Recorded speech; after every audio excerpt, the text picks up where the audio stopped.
Сәлеметсіздер ме қыз-келіншектер? Бүгін мен сіздермен өзім бисквитке және де песочный печеньелерге қолданатын майдың түрімен бөлісемін. Ол үшін осындай көне қазанға 72% дүкеннің майын алып саламыз. Мен екі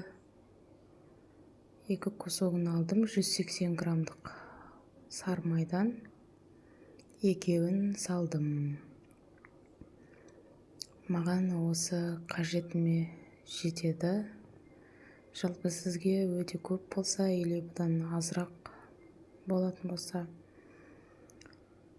өз қалауыңызға қарай көбейтіп азайта бересіз. Бұл майды көп нәрселерге қолдансаңыздар болады.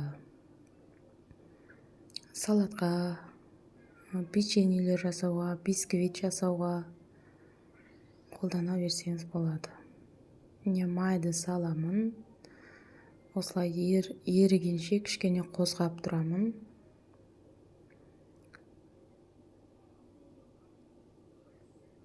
Қозғап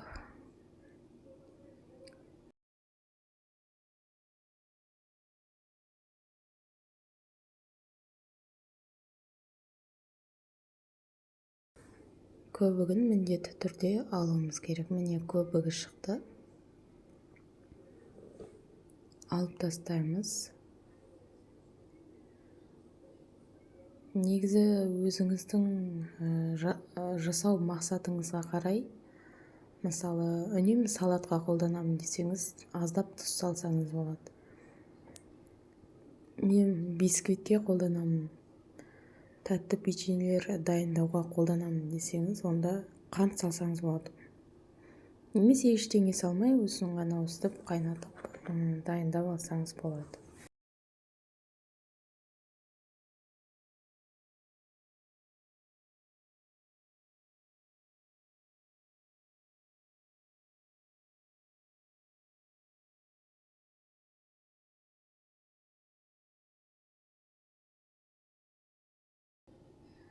Жиырма минуттай баяу отта қайнатамыз.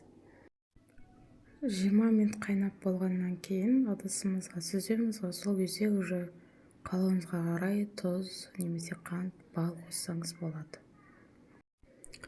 Бұл жалпы сиырдың майынан бұрынғы ата-бабаларымыз жасаған, осындай қайнатып,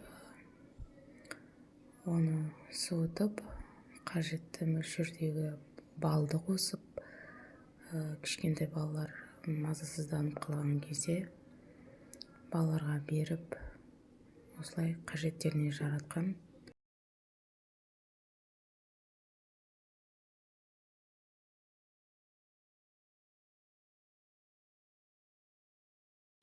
Майымыз дайын болуға жақын қалды. Көбігін бәрін алып болғаннан кейін де 20 минут қайнату керек. Асты баяу болу керек. Баяу отта барлығы 40 минутта жасалады. Осының барлығы 40 минут, 1 сағат. Дәл осы жасалған майды келесі бисквитінде қолданам, және оны табиғи жолмен бояймын. Міндетті түрде қарап бақылаңыздар. Міне майым осындай янтарный тұнық май болады. Оны ситамен сүзіп, қажетіме қолданамын. Осы видеоға көңіл бөліп қарағандарыңызға көп рахмет. Каналыма тіркеліп, ой пікірлеріңізді қалдырыңыздар.